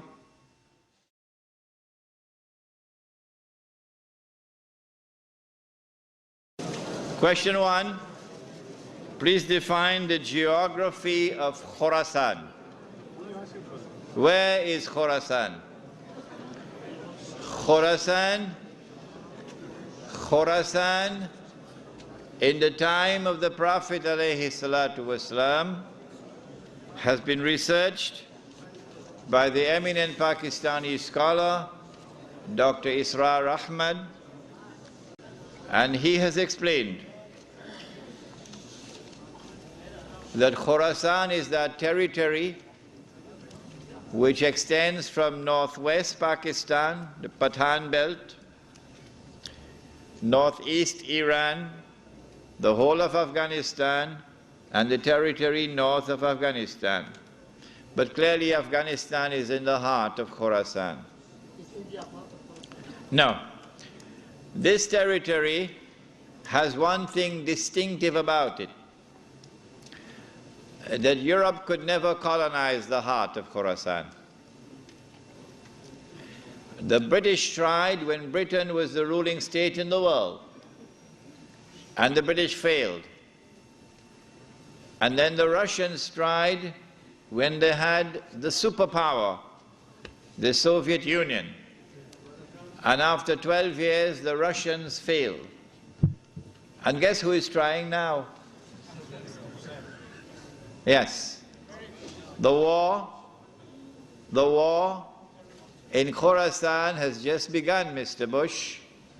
It has just begun. On that day, when Islam liberates Afghanistan, I believe it is that army which will be unstoppable until it reaches Jerusalem. Please give us an alternative to citizenship, and it's shirk. I want to confess to you the limitations of my thought, and then we must all collectively think. I can't do all the thinking. There are amongst you here tonight those who are better thinkers than I am and who will be able to extend my thought. Do not enter into citizenship where you have to pledge allegiance to a secular state, because that is direct involvement in shirk. But when citizenship is conferred upon you without your having to pledge any allegiance, you are born in a particular territory, then you have not entered into shirk because you have not pledged any allegiance. And in that territory and elsewhere in the world, you make it plain and clear for everybody down here and everybody up there to hear. I do not recognize the sovereignty of that state.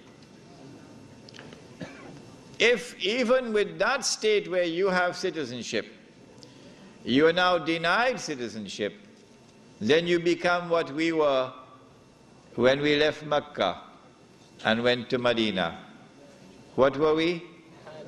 Yes, refugees. And there are many people in the world today who have refugee status, probably some are here in this room tonight. In most of the Muslim countries nowadays, it is constitutionally mentioned that sovereignty is vested in the people of the country. So those who are living in the country, accepting the sovereignty, are they all in shirk? You can live in the country, you can be a citizen of the country without having ever pledged allegiance to the state and to its constitution. Yeah. Without ever having voted in an election. But I was told yesterday that in Australia, if you do not go and vote in the elections, you have to pay a fine. If I were here, I'd pay the fine. I'd pay the fine, yes. No, wait, we can't allow questions. Please write it down. No.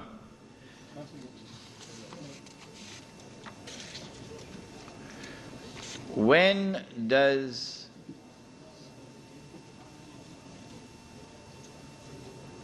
see if you can check that out for me. Did you say that the Mahdi is a Shia?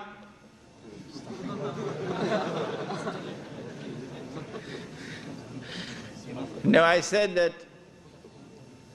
the Mahdi will leave Medina. No, I didn't say that. The Prophet said that, alayhi salatu wasalam. The Mahdi would leave Medina and hurry towards Mecca. And the hadith was that the people of Mecca would come out to him and force him to accept the bay'ah. And he would accept the bay'ah at the Kaaba and proclaim himself to be the Mahdi. I then went on to say that Mecca has never been a Shia city. Never, in all history.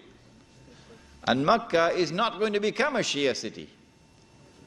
And Mecca will not go out to a Shia to force him to accept the bay'ah, To believe in that, you should live on the moon.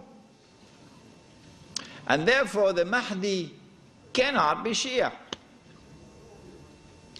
When the Mahdi proclaims himself to be Mahdi, those amongst the Shia who accept him and follow him are our brothers in faith and will fight with us side by side, shoulder to shoulder, in liberating the Holy Land.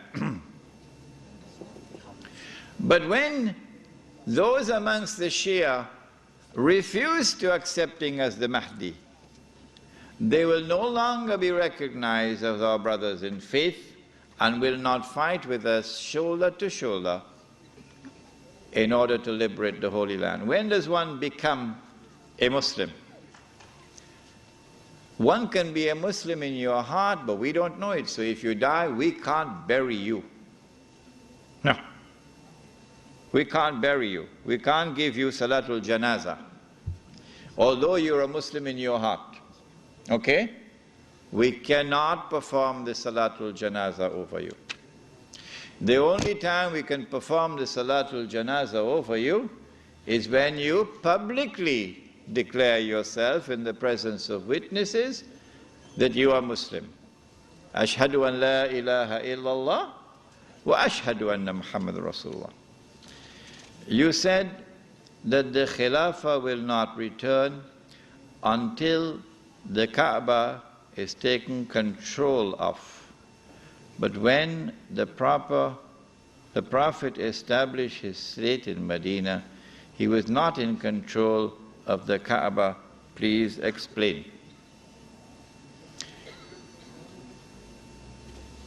If anyone chooses to argue that the Khilafah can be restored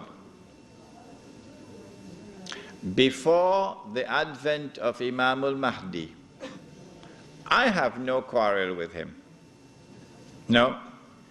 If he wants to launch a movement to restore the Khilafah now, I don't have any quarrel with him, and you should not have any quarrel with him. We have come to this conclusion because we understand that Ya'juj and Ma'juj were released in the lifetime of the Prophet ﷺ. And we therefore recognize the world order which today controls the world to be the world order of Ya'juj and Ma'juj. You do not, but we do. If we recognize this world order to be the world order of Ya'juj and Ma'juj, and so long as they control the world, you cannot restore the Khilafah. They will destroy it. On that day when they no longer control the world, yes, at that time the Khilafah can be restored. But when will they no longer control the world? It will be at that time when Al-Masih al-Dajjal has completed his mission. When he has completed his mission, then comes the unfolding of the events where the true Messiah will kill the false Messiah, and Allah subhanahu wa ta'ala will destroy Ya'juj and Ma'juj. Then it will be possible to restore the Khilafah. But those who differ and say no, Ya'juj and Ma'juj will not be released until after the return of Nabi Isa alayhi salam, we say to them, brother, keep waiting, keep waiting, keep waiting for that day. That's all we have to say to you. Nothing more. When the American economy collapses and Israel rules the world, for approximately how long will they rule? One can only guess. One can only guess. No one can give a specific answer. The specific answer, of course, is that Israel will rule the world for a day which will be like a week. But if you want me to spell out how long will a day like a week last, I can only guess. The answer is that a day which is like a week will last for as long as it takes for the Sea of Galilee to dry up. So now how long will it take for the Sea of Galilee to dry up? I can only make a guess. I can be wrong, but at least I'm guessing. which is more than they are doing who are only eating halwa. My guess was about 50 years, but I can be wrong. When the Sea of Galilee dries up, that is the time when Israel will no longer rule the world. I love this hadith. Guess why? Because George Bush could watch the Sea of Galilee going down. And Tony, what's his name? Yes. And Ariel, what's his name? Sharon. Yeah. And the Jews? They can watch the Sea of Galilee going down and drying up. And they can realize that the moment is coming. Ya Muslim, هذا يهودي ورائي فتعال فاقتل. That moment is approaching as the water is drying up. I love this hadith. Why is Iran's oil? This was last night's lecture. I explained this last night. That when Israel wages a big war, which is coming up, which is why Bush has to attack Iran, so that Israel can now wage the war and not appear to be an aggressor, which is why Abdullah of Jordan has his suitcases packed already.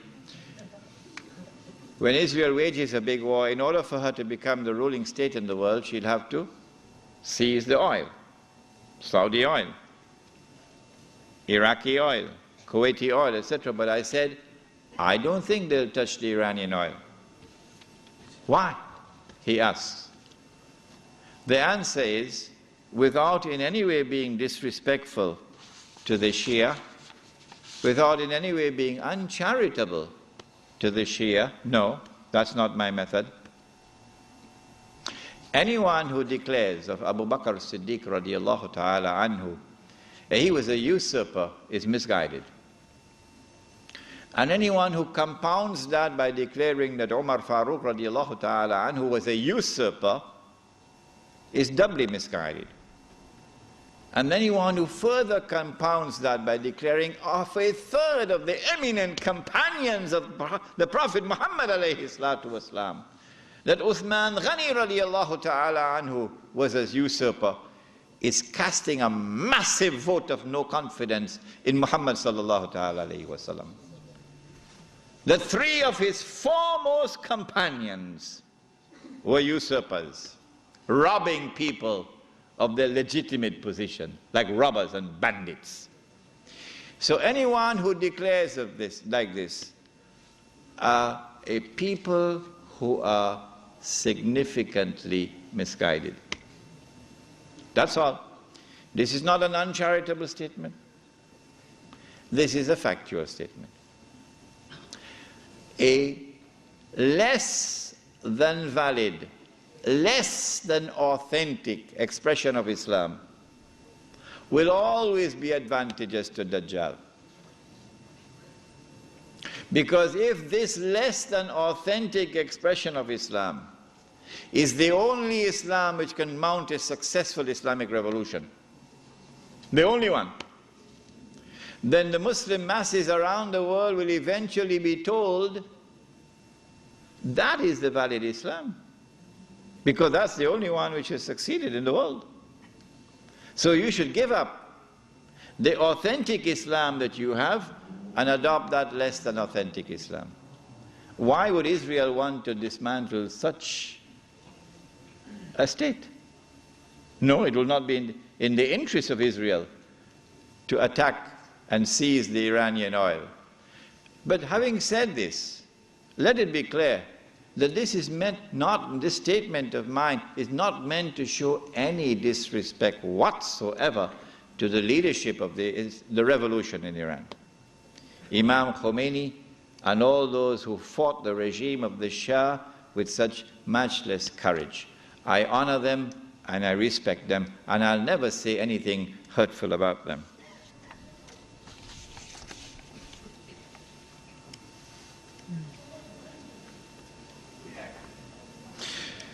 Can you please give an example of the Prophet ﷺ about how he established the Khilafah? You have to take control of territory.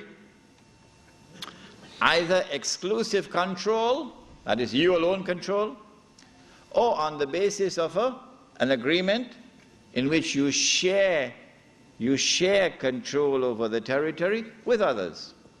The Mithaq of Medina was an agreement, a constitutional agreement, in which Muslims shared control over territory with those who are not Muslims. The ruler who rules over the Muslims in that territory would be the Khalifa over the Muslims.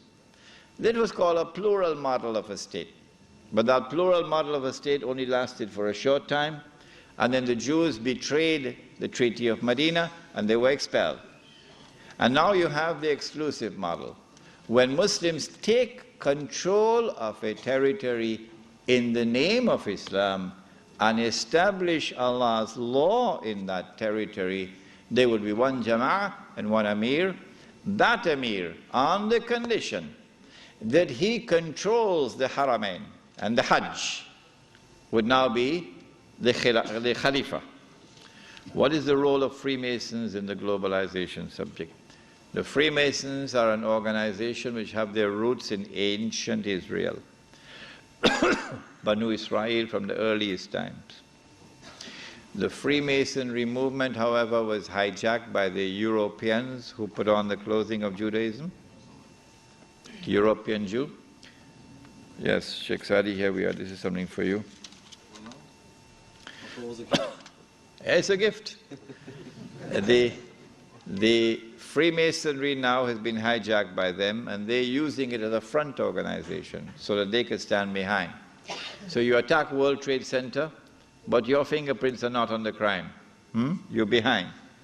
You attacked the World Trade Center in 1991, and you put Sheikh Omar Abdurrahman behind bars, the blind Sheikh. But the Jewish fingerprints are not on the crime. You attacked the U.S. mission in Tanzania, the U.S. mission in Kenya, Tanzania and Kenya, and you believe that we are blind. We know you did it. You attacked. But you blame Osama bin Laden for that. But guess what? One day, يَوْمَ إِذٍ تُحَدِّثُ أَخْبَارَهَا بِأَنَّ رَبَّكَ أَوْحَى. One day the earth will speak, and all your lies are now going to be exposed. And on that day we'll have confirmation for what we now suspect.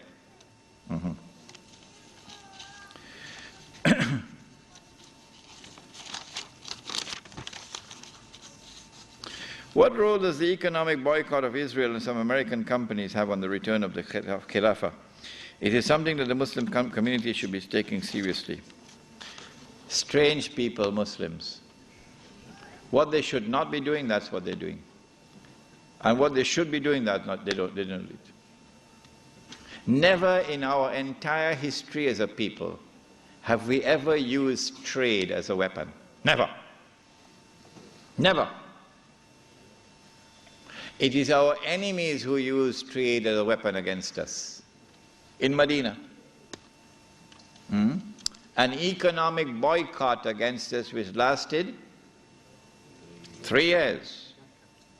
Did we ever reply and respond with an economic boycott of our own? No, we never did. Why?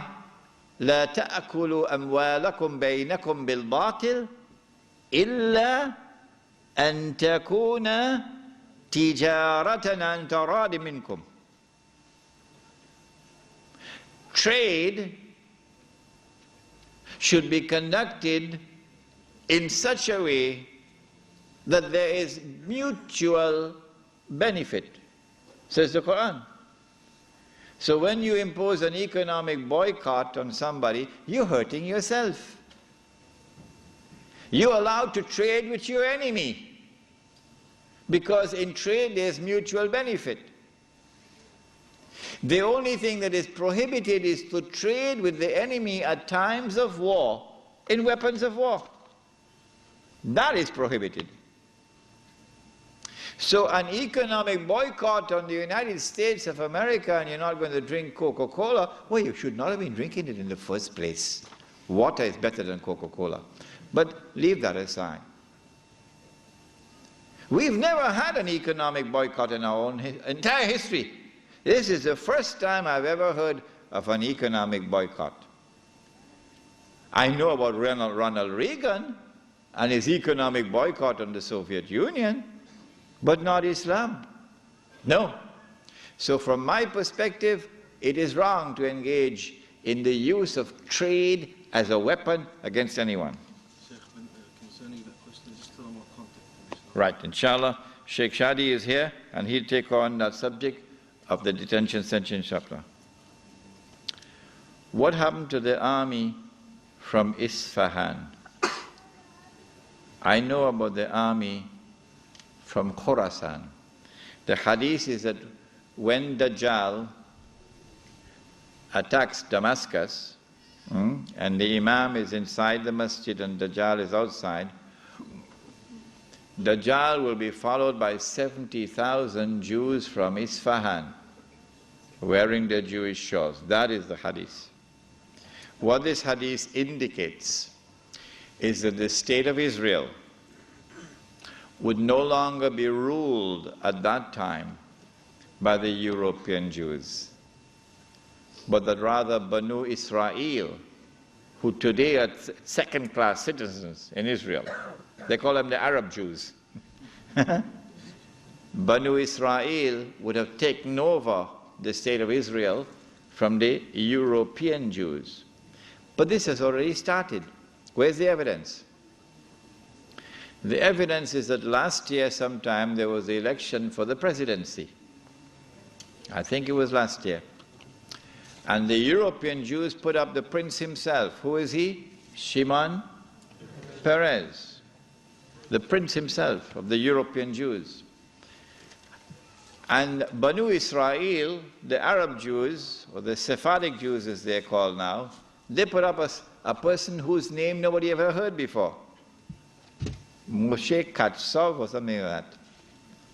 And guess what? Katsov is an Iranian Jew. And he defeated Shimon Peres, and he's now the president of the state of Israel. For the first time in its history, an important post in the government of Israel is held by a non-European Jew. It's the beginning of the process which will eventually fulfill this hadith, that Dajjal will be followed by 70,000 Jews from Isfahan wearing their Jewish shawls. What do you think will replace paper money in the future? Come for my lecture next Wednesday, inshallah. Gog and Magog have freed from between the Caucasus Mountains. Would these people be Caucasian people? The Khalifa sent an army sometime around the year 50 Hijri. Sorry, not an army. This is in all the books of tafsir. He sent an expedition to try and locate that barrier which was built by Zulkarnain. That expedition returned with the news that they located the barrier. And it was lying in ruins. So if you're waiting for Gog and Magog to come sometime in the future, brother, keep waiting. The barrier is lying in ruins. And companions of the Prophet Muhammad ﷺ, they themselves gave the testimony that they went and saw with their own eyes. They located the barrier and it was lying in ruins. Where was it located? In a pass between the Caucasus Mountains. So when you hear the term white Caucasian male, there's something behind that to look into. White Caucasian male.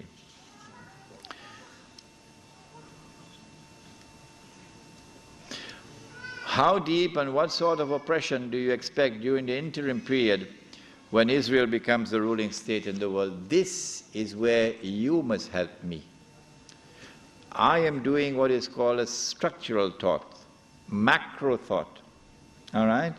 Concentrating on the macro image. And I praise and thank Allah who has helped me with it. But the micro thought is where you can now come in. because you got the talent. And you can send me an email now to help me. That look, at the micro level, this is what we can now expect when Israel becomes the ruling state. This is what we can expect politically. This is what we can expect in terms of the economy. This is what we can expect in terms of monetary problems. Okay? And as you send me your emails with this micro-analysis that you are doing, as I lecture around the world, I can be benefited from it. And I can pass this on to others. But I am not in a position to devote my time and thought to this micro-analysis, because I'm still working on the macro-analysis. Please correct my information. I thought that the United States joined World War II because of the attack on Pearl Harbor, but of course that's correct. Whoever doubted that? I never said anything in conflict with this. We're talking about the United States joining First World War, not Second World War.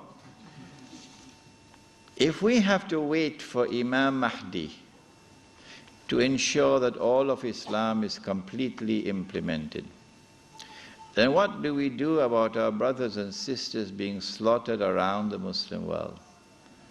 The Rasul alayhi salatu wasalam said that the Imam is a shield in which he protects, and they fight behind him.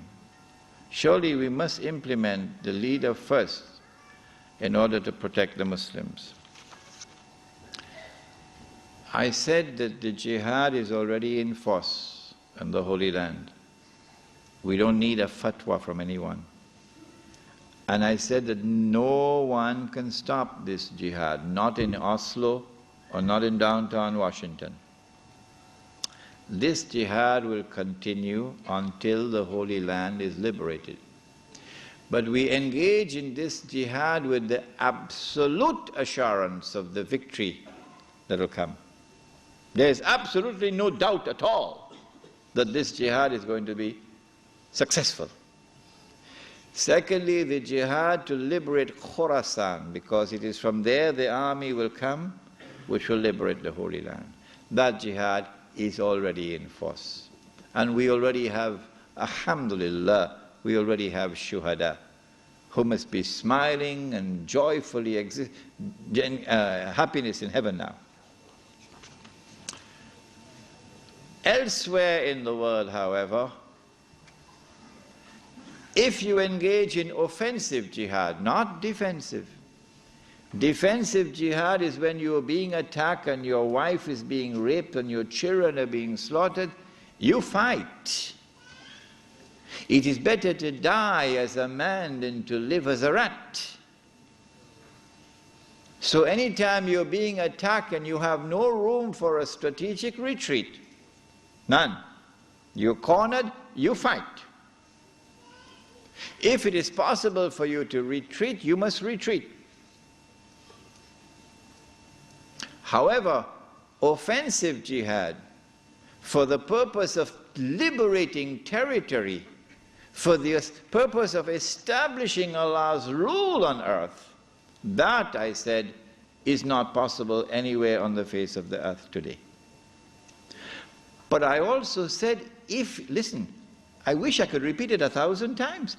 If you differ with me, who is stopping you from launching your struggle, your revolutionary struggle, to liberate Australia and establish the Islamic State in Australia? Who is stopping you? I'm not stopping you. If you feel that this can be done, go ahead and do it. I am saying you'll be a failure. You'll be destroyed. But this is on the basis of my understanding that the world order in which we live today is the world order of Ya'juj and Ma'juj. You do not share this with me, and you feel that it is possible to wage a revolutionary struggle to establish the Islamic State anywhere on the face of the earth, please go ahead and do it. Upon the death of a Khalifa, this is the hadith I was quoting.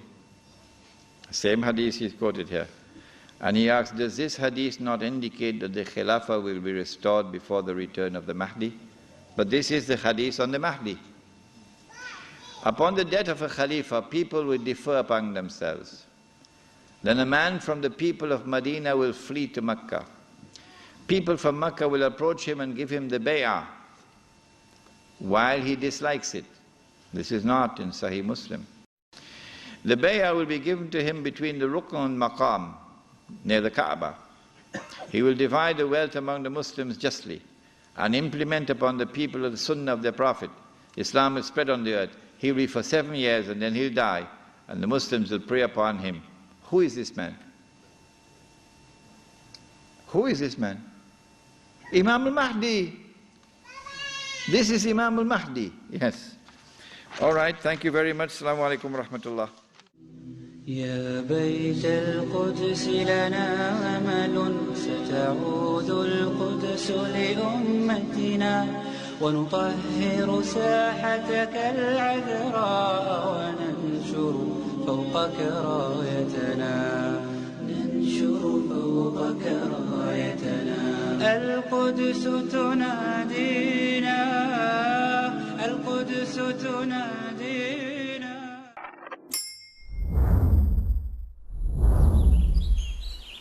One Islam Productions, an Islamic film studio established in Australia, is dedicated to producing films for all Muslims. Just some of the films by One Islam Productions: children's programs, Islam for Me, We Remember Allah, Storytime, and more. Educational films, Pray as You Have Seen Me Pray, Words, Ramadan, Renewal of Faith. Documentaries.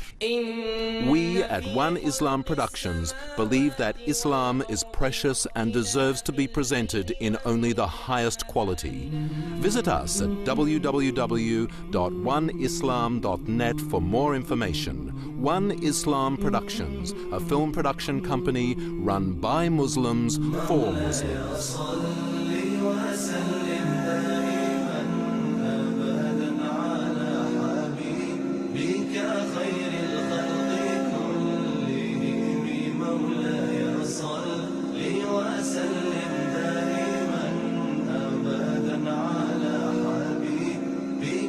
خير